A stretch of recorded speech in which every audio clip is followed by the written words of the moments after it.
irmãos, de novo. Hoje o nosso tema ele é um tanto engraçado. Algumas semanas atrás compartilhei com vocês sobre nós termos uma memória de elefante. A gente lembrar as coisas que Deus fez pela nossa vida e a gente não deixar de esquecer coisas importantes. E aí hoje o tema é lembre-se de esquecer. Eu quero explicar um pouco mais sobre isso, porque ao mesmo tempo que existem coisas que a gente precisa trazer à memória, que nos trazem esperança, existem coisas que nos travam, nos arrastam, e a gente precisa abrir mão delas, para a gente conseguir caminhar e continuar caminhando na nossa vida cristã. Por isso, ao pensar em lembre-se de esquecer, eu queria começar com vocês com uma história. É a história da meia enterrada. Quando eu era criança, meus avós tinham um sítio em Águas Claras, Viamão, e esse sítio ele tinha 20 e tantos hectares, era muito grande, e uma das coisas que a gente mais gostava de fazer como família era passear no mato e desbravar novos lugares. Tinha várias trilhas e por mais que fossem 2 quilômetros ou 3 quilômetros no meio do mato, que você vai caminhando até uma clareira ou até algum destino, para mim parecia uma jornada incrível. Você sabe que toda pessoa que vive num sítio ou vive mais próximo do mato, ela tem a sua roupa de andar no mato. É a bota mais suja, é a meia que já está um pouco esgaçada, é a camisa da Copa de 94, é rede souvenir, todas essas coisas estão guardadas para usar nesses momentos. E eu tinha então essa meia velha que eu sempre usava para ir no meio do mato. Naquele dia eu botei a minha meia velha, botei o meu tênis e fui caminhar com os meus pais no meio do mato. A gente caminhou, para mim pareciam horas, porque a minha meia estava incomodando muito. Se você já usou uma meia velha, ela vai entrando para dentro do tênis, e ela vai entrando, e vai entrando, e vai entrando, até que começa a mancar. E você tem que parar a cada 3 minutos para puxar a meia de novo, e ela vai entrando, me incomodava muito. Então minha mãe, que era uma santa, estava me escutando, todas essas vezes reclamar, dizendo: mãe, eu não consigo caminhar, minha meia está incomodando. Mãe, minha meia está incomodando. Mãe, minha meia está incomodando. Na minha cabeça eu falei isso umas 2 vezes. Na prática eu devo ter falado umas 37. Quando eu falei a 37ª vez que a meia estava incomodando e a gente parou, ela falou: tira essa meia. Agora a gente vai tirar a meia e a gente vai enterrar a meia. Ela pegou a meia de mim e enterrou. E aí eu coloquei os tênis sem meia mesmo, e eu consegui caminhar até o final sem ficar reclamando da meia. Parece uma história boba, uma história engraçada, mas a verdade é que na nossa vida parece que tem algumas coisas como uma meia velha que vão nos atrapalhando a nossa caminhada, e elas sempre estão no foco. Por mais que você dê uns passos para frente, você lembra de novo daquela meia que está incomodando. Você lembra daquilo que ainda te incomoda o seu coração, que ainda está te afetando. Por mais que você vá para frente, você não consegue esquecer do que te atrapalha. E o que eu quero dizer hoje com vocês é que em Cristo nós podemos nos livrar de algumas meias velhas da nossa vida, para a gente começar a caminhar mais leve. Nós estamos apenas começando o ano, e certamente essa é uma perspectiva. Porque a verdade é que muitas vezes esquecer é tão importante quanto lembrar. A gente tem diversos coaches hoje em dia e treinamentos para memória e tudo mais. Poucas coisas se fala sobre esquecer algumas coisas que nos atrapalham. Geralmente esquecimento está ligado muito a doenças e alguma coisa desse tipo. Eu quero te explicar uma forma de esquecer um pouco diferente que Cristo pode produzir no nosso coração. Se nós não esquecemos de algumas coisas na vida cristã, a gente não vai conseguir caminhar para frente leve. Por isso, eu queria te convidar a abrir a sua palavra, abrir a Bíblia, em Filipenses capítulo 3. Está projetado ali, mas você pode abrir também para verificar que o que eu estou dizendo é o que está na palavra de Deus também. O apóstolo Paulo, o maior missionário da época, depois de Jesus, no início da igreja, ele escreveu várias cartas, e uma dessas cartas foi a de Filipenses, no momento onde ele estava preso, por falar do Evangelho. Nesse momento, então, ele escreve sobre as coisas que ele estava passando, mas o quanto tudo que ele tinha vivido até então, tudo que ele considerava como lucro, agora ele considerava como perda, já não tinha mais o mesmo sentido, porque as coisas que ele estava vivendo com Cristo transformavam e afetavam toda a vida dele. Por isso, nesse momento, Ele escreve no versículo 13 o seguinte: irmãos, não penso que eu mesmo já o tenha alcançado, mas uma coisa faço, esquecendo-me das coisas que ficaram para trás e avançando para as que estão adiante, prossigo para o alvo, a fim de ganhar o prêmio do chamado celestial de Deus em Cristo Jesus. O que acontece é que Paulo sabia que ele queria ser encontrado em Cristo. É isso que os versículos anteriores a esse diz. E que ele queria ser reconhecido com Cristo.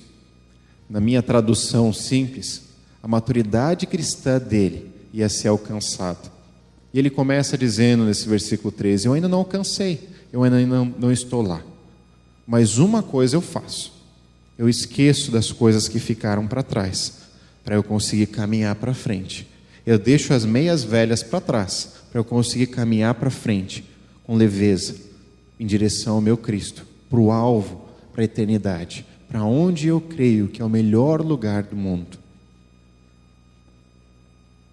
Esquecer, nessa palavra do grego, ela traduz algumas coisas e não é simplesmente você não ter mais na memória, mas você não se preocupar mais com aquela coisa. Você andar despreocupado com aquele fator que antes te atrapalhava tanto. Eu tomei a liberdade de acrescentar algumas coisas e para mim também eu percebo que a ideia de esquecer que a gente vai conversar é sobre você não levar mais em consideração uma coisa, ou você colocar no lugar certo na sua vida o que estava te atrapalhando. A grande pergunta então é: se Paulo esqueceu de coisas para conseguir caminhar, que coisas que Paulo esqueceu na sua vida para que ele conseguisse caminhar de uma maneira leve, conseguisse caminhar de uma maneira muito mais tranquila? É sobre isso que a gente vai falar agora. Mas antes da gente entrar nos textos bíblicos, mais uma vez, eu queria orar junto contigo. Abaixa a tua cabeça, fecha os teus olhos. E talvez você está nos visitando pela primeira vez, você não tem um relacionamento com Jesus, você está ouvindo falar sobre esse Jesus, e eu queria te encorajar a você estar com o seu coração aberto. A gente crê que Deus fala para o nosso coração, e quando Ele fala, a gente não tem dúvida de quem que está falando. Não sou eu aqui na frente, mas Deus vai falar ao teu coração. Se você conhece esse Jesus, coloca diante dele, para que você esteja com o coração aberto durante esse tempo que a gente vai abrir a palavra dele. Senhor Deus, nos ajuda, Pai, me ajuda a não atrapalhar o que o Senhor quer fazer nessa manhã, ao que o Senhor quer trazer nessa manhã. Nós já tivemos tantas coisas nesse culto, músicas, onde a gente pôde louvar a Ti, tanto em inglês quanto em português, momentos onde a gente pôde ouvir um testemunho especial, momentos especiais até aqui. Nos ajuda nesse momento, tá, mais uma vez, de ouvidos abertos, de coração aberto para a Tua Palavra, que a Tua Palavra transforme os corações, nos ajuda a colocar no lugar certo as coisas que precisam na nossa vida. Em nome de Jesus, amém, Pai. Muito bem, a gente vai ler uma sequência de textos, porque o texto ficou um pouco em cima ali, mas são 4 coisas que eu queria compartilhar contigo hoje. A primeira coisa é o passado que condena, e essa é a primeira coisa que Paulo teve que abrir mão. Era a meia velha que ele teve que deixar e enterrar, para ele conseguir caminhar para frente. Abre comigo então em Atos, capítulo 8, versículos de 1 até o 3. Que dizem o seguinte: E Saulo estava ali, consentindo na morte de Estevão. Naquela ocasião desencadeou-se grande perseguição contra a igreja em Jerusalém. Todos, exceto os apóstolos, foram dispersos pelas regiões da Judeia e de Samaria. Alguns homens piedosos sepultaram Estevão e fizeram, por causa dele, grande lamentação. Saulo, por sua vez, devastava a igreja, indo de casa em casa, arrastava homens e mulheres e os lançava na prisão. Poucos passados têm uma biografia escrita. A de Paulo a gente consegue ver quem ele era, para quem ele se tornou. Ele era um fariseu, um mestre da lei, um homem que tinha a lei debaixo do braço, decorada na sua mente, e todos aqueles que se opunham ao que ele cria, ele lançava na prisão. Ou seja, todos os cristãos, as pessoas que amavam Jesus, que caminhavam perto de Jesus, elas seriam lançadas na prisão. Estevão, por sua vez, foi o primeiro diácono, a primeira pessoa eleita pelos discípulos, apóstolos, para ajudar a servir as mesas na comunidade cristã que eles tinham na época. Eram homens cheios do Espírito, e Estevão é o primeiro eleito dentro disso. E Estevão também é o primeiro mártir, a primeira pessoa a se entregar, a entregar a sua vida para a causa de Jesus. Quando Estevão morre, Saulo, ou Paulo, estava lá, consentindo, concordando com o que estava acontecendo ali. Um apedrejamento de um cristão. Era o que Saulo queria, porque ele acreditava que assim ele estava obedecendo a lei. Esse era o passado de Paulo. Era isso que condenava ele, quando ele lembrava o que já tinha acontecido. A verdade é que esse próprio homem, Saulo, que é o seu nome judeu, como um fariseu, mestre da lei, quando ele conhece a Jesus, e a gente vai vendo na continuação desse texto, que ele conhece Jesus, ele vai em direção a Damasco para prender cristãos. Então uma luz forte aparece, e esse homem então, ele é impactado porque ele escuta a voz do próprio Jesus dizendo: Saulo, Saulo, por que me persegues? Eu sou Jesus, aquele que você está escutando agora. E Saulo então se rende de joelhos, e ele entrega a sua vida para Jesus. A sua vida é transformada, mas o passado ainda existia. Saulo então, aquele homem que tinha esse nome Saulo como judeu, ele tem um chamado pelo próprio Deus para pregar a todos aqueles que não eram judeus, eram os gentios, eram os romanos, os gregos e todas as nações. Então Saulo começa a usar o seu outro nome, romano, Paulo. E você vai ver na sucessão do Novo Testamento de Atos, como Saulo utiliza o seu outro nome chamado Paulo. E é assim que a gente conhece ele, o seu nome gentil, porque ele tinha em mente os propósitos que Deus tinha para a sua vida. A verdade é que remorso é um excesso de passado na nossa vida. E Paulo decidiu que havia somente uma coisa para fazer com o seu passado: entregar para Deus. Eu não sei qual é o seu passado, eu não sei as coisas que você fez, eu sei as coisas que eu fiz, coisas das quais eu me arrependo, me entristeço, e toda vez que lembro me machuca. E são essas coisas que em Cristo a gente pode deixar para trás. A gente pode lidar de uma maneira diferente, esquecer, e não guardar isso a cada vez que a gente vai lidar com tudo. Imagina se Paulo tivesse em mente que ele foi, a cada vez que ele pregasse sobre Jesus, ele viesse à mente aquele homem que ele tinha sido, ele fosse pregar para uma pessoa sabendo que ele tinha matado vários irmãos, várias pessoas que amavam Jesus. O peso disso ele teve que entregar para Jesus, porque ele sabia que o passado que condenava não condenava mais quando ele estava em Jesus. Enquanto antigos pecados, histórias tristes estiverem nos machucando, avalie o que você precisa fazer. Talvez você tenha um passo prático, talvez você tenha algo que possa fazer, mas depois disso, descanse em Deus. Em Cristo, o seu passado não define quem você será no futuro.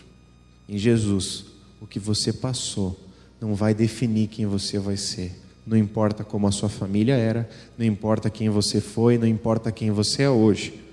Com Jesus, o seu futuro pode ser diferente, o seu presente pode ser diferente. Estava pensando numa ilustração sobre isso, e eu conheço a história de um cantor de rock chamado Rodolfo Abrantes. Não sei quantos aqui conhecem a história dele. Ele era o vocalista de uma banda chamada Raimundos, que nos anos 90 até 2000 era a banda mais famosa de rock do Brasil. Eles escreveram muitas músicas com disco de ouro e várias coisas. Ele tinha todo o sucesso que ele sempre quis. Então um dia, de repente, ele tinha a sua mulher, e a sua mulher começou a conhecer sobre Jesus. E ela trouxe então um grupo de irmãs em Cristo para sua casa para fazer 7 dias de oração. Os 3 primeiros dias ele conseguiu fugir e escapar. No 4º dia ele não conseguiu, e ele chegou no meio da reunião, e ele começou a ser tão impactado pelo que elas estavam fazendo, porque aonde ele fumava maconha, elas estavam orando para que Deus pudesse curar essa pessoa. aonde ele fazia as piores coisas na casa, elas estavam orando ali, sabendo que um dia talvez Deus podia tocar o coração. A esposa dele estava orando por ele, e então naquele dia ele se rendeu, e a vida dele foi transformada. Ele abriu mão de todo o sucesso que tinha, todos os discos de ouro e tudo mais. Então ele se rendeu a Jesus. Hoje ele é um pastor conhecido em vários lugares. E eu queria citar rapidamente 2 letras de músicas dele. Uma letra antes de se converter e uma depois. A letra de antes de se converter se chama Virei Crente. Era uma pura... era só para atrapalhar e para zoar realmente os cristãos. E ele fala: eu fui no culto do domingo e vi o pastor jogando bingo e ganhando todo o meu dinheiro. Fui batizado há 2 meses na piscina de água benta, no quintal de uma igreja bem legal. Eu estou passando mal, estou incorporando manhinha. Pastor, a salvação está aqui, aleluia. E ele só difamando a igreja. Ele escreveu essa letra inteira e ele cantava, e era uma letra que fazia sucesso. Ele conheceu Jesus. E aquelas coisas que ele cantava já não faziam mais sentido. E aí ele escreve uma outra música chamando Ninguém por Perto, que diz: hoje eu sei o que é deixar que o rio de Deus me leve, desde a fonte ao mar, a um rumo para seguir. Enquanto eu acreditar, o sopro de Deus me move. Se te alegra a minha entrega, recebe a minha vida hoje. Esse cara foi transformado. Esse homem foi transformado. Imagine como é difícil para um homem que tem todas as suas músicas que ele se arrepende, publicadas na internet, no YouTube, e ter que lidar com tudo isso. Mas quando você vê entrevistas dele, você vê que ele consegue e tem conseguido deixar o seu passado para trás, que o condenava, e viver uma nova vida com Jesus. Eu não sei o que você passou, mas eu sei que em Cristo o seu passado não define quem você vai ser. O que você precisa colocar no lugar certo? Essa é a primeira pergunta que eu tenho para você. O texto continua, aliás, a nossa história continua, biografia de Paulo, e a gente vai ler em Atos 9, a próxima parte. O rancor que afasta. Se a primeira coisa que Paulo esqueceu foi o passado que o condenava, a segunda coisa é o rancor que afastava de outras pessoas. Atos 9, versículo 26 até o 27 diz assim: quando chegou a Jerusalém, tentou reunir-se aos discípulos, mas todos estavam com medo dele, não acreditando que fosse realmente um discípulo. Então Barnabé o levou aos apóstolos e lhe contou como no caminho Saulo vira o Senhor, que lhe falara, e como em Damasco ele havia pregado corajosamente em nome de Jesus. Imagina essa linha cronológica. Aquele homem que tinha matado Estevão, que estava devastando a igreja, ele vai para Damasco e ele volta convertido. Então ele chega em Jerusalém, o local onde a igreja tinha iniciado. Ele chega em Jerusalém e bate na porta dos discípulos e diz: gente, eu me converti. Olha que alegria, vou pregar junto com vocês. Agora imagina a mente desses apóstolos. Eles tinham acabado de ver o seu amigo chamado Estevão morrer, e Paulo estava consentindo com isso. E agora esse mesmo homem chega na frente, eles se apavoram. Eles fecham a porta e disseram: a gente não quer ter esse tempo com vocês. A gente não quer ter esse tempo contigo. Barnabé é o único que acredita em Paulo e diz: confiem em mim quando eu digo que podem confiar nele. Ele tem um pouco de tempo ali, mas ele é expulso da cidade de Jerusalém, porque os judeus estavam querendo matar Paulo, porque ele foi o perseguidor da igreja. Por mais que o seu coração tenha mudado, as consequências do passado ainda estavam sendo imprimidas naquele momento. E nesse ponto, a gente vê anos se passarem. A história fala que Paulo passa 3 anos, ou alguma coisa próxima disso, na Arábia, logo que se converte. E depois, expulso de Jerusalém, ele passa mais 10 anos em Tarso, que era a sua própria cidade. Ele volta para casa, porque ele se converteu e ninguém queria saber dele, porque ainda acreditavam que ele era a mesma pessoa. E aí a gente chega então em Gálatas, capítulo 2, versículo 1. Eu queria te convidar a abrir ali em Gálatas.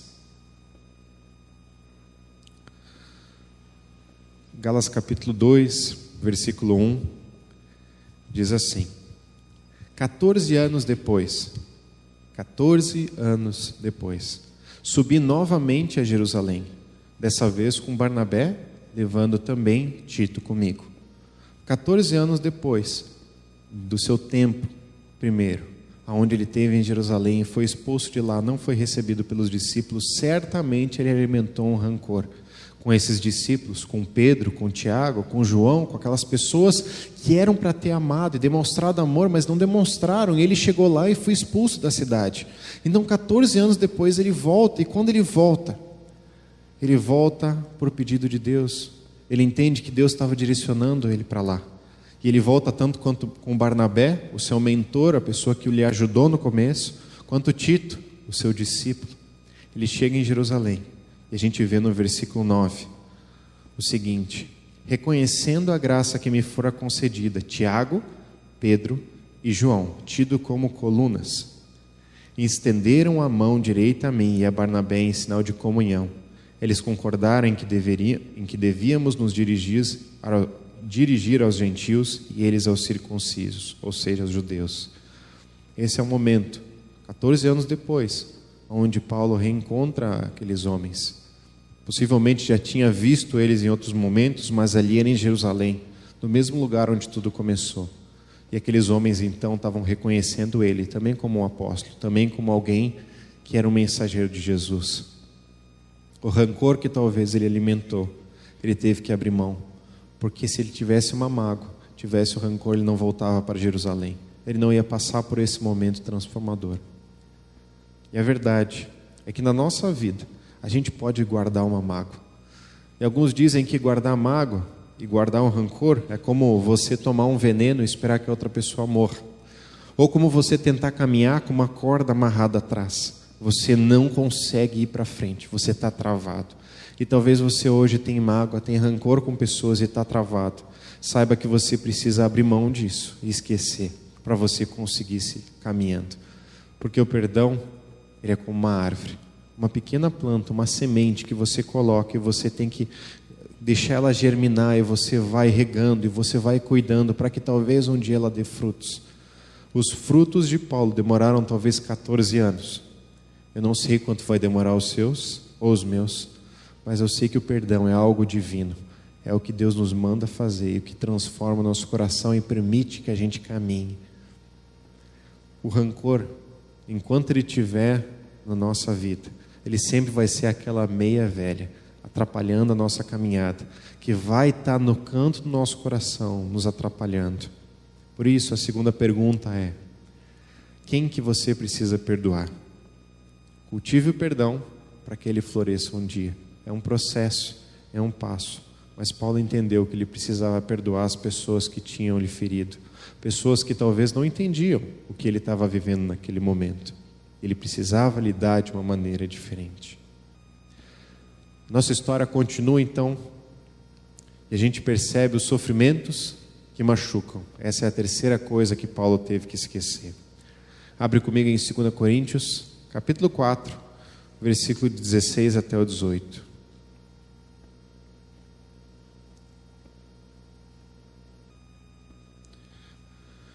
A verdade é que Paulo passou por muitas coisas na sua vida, e ele teve que entender e colocar no lugar certo o que ele tinha passado. Olha o que diz em 2 Coríntios 4, 16 em diante. Por isso não desanimamos. Embora exteriormente estejamos a desgastar-nos, interiormente estamos sendo renovados dia após dia. Pois os nossos sofrimentos leves e momentâneos estão produzindo para nós uma glória eterna que pesa mais do que todos eles. Assim fixamos os olhos, não naquilo que se vê, mas do que não se vê, pois o que se vê é transitório, mas o que não se vê é eterno. Olha um pouco da biografia dos sofrimentos de Paulo. Ele foi expulso de Antioquia. Ele foi perseguido em Tessalônica e em Jerusalém. Ele foi apedrejado em Listra. Ele foi preso em Roma. Ele foi um náufrago em Mileto. Ele foi picado por uma cobra na ilha de Malta. Ele foi açoitado 5 vezes. E tem muitas e muitas mais coisas em 2 Coríntios, capítulo 11, que fala sobre essa biografia. Olha quantas coisas esse homem passou. E se os sofrimentos dele contassem, ele nunca mais ia falar sobre Jesus para outras pessoas, porque ele sabia que os sofrimentos viriam. Mas o que esse homem aprendeu a fazer é entender que aqueles sofrimentos que ele estava vivendo eram leves e momentâneos. Esse homem que passou por tudo isso, ele encarava esses sofrimentos como leves e momentâneos, comparado com tudo o que viria pela frente. Com toda a grandeza dele se encontrar com Cristo um dia, nada se comparava. A verdade é que nós vivemos a nossa vida, que é tão pequena, que é só um momentinho, em comparado a toda a eternidade. E aqui a gente sofre por todas as coisas que acontecem, das menores às maiores. Às vezes a gente fica sem falar com uma pessoa por coisas tão pequenas. Às vezes a gente fica remoendo lutas e problemas, e a gente esquece que com Cristo o nosso maior problema já foi resolvido, e que a eternidade nunca mais terá fim. Esse é o conceito dela. A gente vive só isso, que é o tempo da nossa vida, 80, 90 anos, se preocupando com coisas que não vão importar na eternidade inteira. E a gente vive se importando pouco com as coisas que durante a eternidade inteira a gente vai precisar se importar, e a primeira delas é aonde você vai passar a sua eternidade. Se você não tem um relacionamento com Cristo, saiba que a sua eternidade será distante dele. Se você tem um relacionamento com ele, você vai ter uma eternidade junto a ele. Paulo sabia que ele precisava colocar no lugar certo os sofrimentos da vida dele, porque nós sofremos, você sofre, eu sofro, e se a gente encarar a nossa vida e a perspectiva das coisas com base nos sofrimentos, a gente não vai caminhar, porque Deus permite sofrimentos para nos ensinar, para nos transformar, para nos moldar. Eles têm propósitos, e Deus sabia que Paulo estava aprendendo a lidar com tudo isso. Paulo saberia lidar com tudo isso. A verdade é que várias vezes em que eu fui correr, eu tento correr algumas vezes, uns 6, 7 quilômetros, eu tentei já de duas formas diferentes. A primeira forma é tentar correr sem nenhuma meta, sem tempo e sem quilometragem específica. E a segunda é correr com uma meta muito específica, ou um quilômetro específico para correr, ou tempo específico para correr. Todas as vezes em que eu corri livre, sem uma meta, sem um alvo, eu corri muito menos. Eu corria 2 quilômetros, eu cansava, começava a caminhar, porque não tinha nada que eu pudesse medir, nada que eu pudesse ambicionar e pensar e olhar para frente. Mas quando eu corria estabelecendo que eu ia correr 5, 6 quilômetros ou 10 quilômetros, eu corria porque aquilo já estava marcado, era o meu alvo. Saiba que na sua vida, se você fica focando nas coisas e nos sofrimentos que você está vivendo hoje, no cansaço, você não vai conseguir caminhar muito longe. Mas se você focar na eternidade, na vida com Cristo, no que não pode mudar, no que é firme e forte, não pode ser transformado de uma forma diferente, o que é certo e não duvidoso, você vai muito mais longe, porque você está abrindo mão e esquecendo das coisas que têm te atrapalhado e caminhando em perseverança com Cristo. O que você precisa tirar do seu campo de visão para que o seu alvo esteja mais estabelecido? Às vezes a gente está começando o ano já com fadiga na caminhada com Cristo e fala, eu estou cansado. A vida está tão pesada com Jesus, é tão difícil caminhar, e você está quase desistindo. Calma, volte os seus olhos para o que não pode ser quebrado, volte os seus olhos para o que é eterno, e você vai ter uma linha para onde caminhar. Que os seus sofrimentos não sejam maiores do que a alegria da presença de Cristo na sua vida. Por fim, a última coisa que eu percebo que Paulo aprendeu a esquecer: os preconceitos que limitam. Olha comigo, Atos 15, de 36 a 41.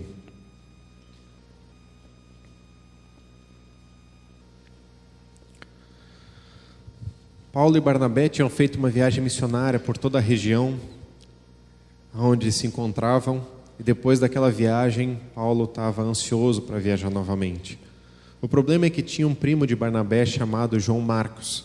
E João Marcos, no meio dessa primeira viagem, ele abandonou o barco, literalmente. Ele saiu e não quis terminar a viagem junto com eles. Então, algum tempo depois, Paulo e Barnabé se encontram para fazer uma segunda viagem missionária, e nós chegamos no nosso texto. Versículo 36 diz o seguinte: algum tempo depois, Paulo disse a Barnabé: Voltemos para visitar os irmãos em todas as cidades onde pregamos a palavra do Senhor, para ver como estão indo. Barnabé queria levar João, também chamado Marcos, mas Paulo não achava prudente levá-lo, pois ele, abandonando-os na Panfilha, não permanecera com eles no trabalho. Tiveram um desentendimento tão sério que se separaram. Barnabé, levando consigo Marcos, navegou para Chipre, mas Paulo escolheu Silas e partiu, encomendando pelos irmãos a graça do Senhor. Passou então pela Síria e pela Cilícia, fortalecendo as igrejas. O que acontece é que havia um homem chamado João Marcos, um rapaz, que ele tinha fugido na primeira viagem, como a gente falou. E nessa segunda viagem, Barnabé queria tentar dar uma nova chance para esse homem, e Paulo diz: não, ele é um menino, ele é moleque. Ele vai desistir de novo, ele vai nos atrapalhar, ele vai ser uma carga, ele vai ser um peso, ele vai ser um trabalho, ele vai ser um tropeço. Não vamos levar esse cara. E Barnabé estava tão convicto que eles se separam, e nessa segunda viagem cada um vai para um lado. Barnabé leva Marcos e Paulo vai então para o outro lado. Esse preconceito, entenda preconceito como pré-conceito, que Paulo tinha de Marcos, uma visão limitada de que aquele menino que era irresponsável e que tinha fugido, ele jamais poderia amadurecer, jamais poderia crescer e jamais poderia ser transformado. A perspectiva que Paulo tinha desse menino era limitada, mas os anos passam e Barnabé continua investindo em Marcos. A verdade é que a gente não escuta mais a história de Barnabé no livro de Atos depois disso, mas a gente escuta sobre Marcos. Em 2 Timóteo, capítulo 4, versículo 11, a última carta que Paulo escreveu, num calabouço, provavelmente em Roma, aonde ele estava perto do final da sua vida. Paulo então escreve no versículo 11: só Lucas está comigo, traga Marcos com você, Timóteo, porque ele me é útil para o ministério. Barnabé tinha sido muito benevolente com Paulo no começo do seu ministério, mesmo quando todos os discípulos disseram não. Barnabé disse: eu quero investir na tua vida. E Barnabé foi até Tarso para buscar Paulo e resgatar e trazer para essa primeira viagem missionária. Paulo então não tem a mesma paciência com Marcos e abandona esse rapaz, mas Barnabé continua investindo. Mas no final da vida, Paulo olha então para Marcos e ele diz: aquele rapaz, aquele menino que eu encarava inútil, o meu conceito sobre ele foi transformado. Hoje ele me é útil para o ministério. Me traz esse rapaz, porque eu quero ter um tempo com ele. Eu quero conversar com ele, porque eu percebo que ele é útil para o ministério. Anos depois, Paulo muda a sua percepção de um rapaz inútil para um rapaz útil para o ministério. Não só Marcos tinha mudado, mas Paulo. Aprenda que as pessoas amadurecem. Aprenda que as pessoas podem ser transformadas. E às vezes a gente está cuidando de uma criança que é difícil, um pré-adolescente ou adolescente, até mesmo um jovem, e que a gente insiste, a gente conversa e por anos e anos e anos parece que as coisas não vão ser transformadas. Creia que em Cristo a vida dessa pessoa pode ser transformada e ela pode amadurecer um adulto saudável com Cristo, maduro. Eu digo isso com convicção, porque essa é a história da minha vida. Na minha vida, eu percebo quantas vezes eu caminhei longe de Jesus, mesmo estando dentro da igreja. Eu percebo como eu fui líder de adolescentes no primeiro ano, onde eu tinha coisas muito claras de pecado, eu estava passando os limites num namoro, e eu escondia isso. Eu era um caso difícil, um caso talvez perdido. Mas eu agradeço a Deus pelas pessoas que não desistiram. E eu posso estar aqui hoje com vocês. Saiba que as pessoas podem amadurecer. Pessoas podem ser transformadas por Jesus. Esqueça os preconceitos de talvez uma criança difícil, um pré-adolescente complicado, um adolescente que dá trabalho. Não diga que eles dão trabalho. Não diga que o trabalho seja maior do que a recompensa dessa pessoa ser transformada. Porque se um dia ele for transformado, o impacto dessa pessoa para com outras pode ser gigante. Aprenda que pessoas amadurecem. Quem você precisa ver de uma maneira diferente. Esqueça os seus preconceitos com pessoas imaturas. Era esse o quarto princípio que eu percebo que Paulo esqueceu. E para a gente concluir então, Paulo só conseguiu chegar bem no final, porque ele deixou as coisas certas para trás. Ele aprendeu a arte de esquecer, de colocar no lugar certo as coisas que afetavam o seu coração. Ele aprendeu que em Cristo a sua vida podia ser diferente e ele não precisava mais lidar com as mesmas coisas. Olha como é que Paulo fala no final da sua carta, em 2 Timóteo, capítulo 4, mais uma vez, versículo 7. Combati o bom combate, terminei a corrida, guardei a fé. Agora me está reservada a coroa da justiça, que o Senhor, o justo juiz, me dará naquele dia. E não somente a mim, mas também a todos os que amam a sua vinda. Eu terminei. Eu estou terminando leve. Eu posso estar sem meia, mas elas não me atrapalham mais. Eu estou tranquilo. Eu estou terminando a corrida. Eu estou terminando a caminhada.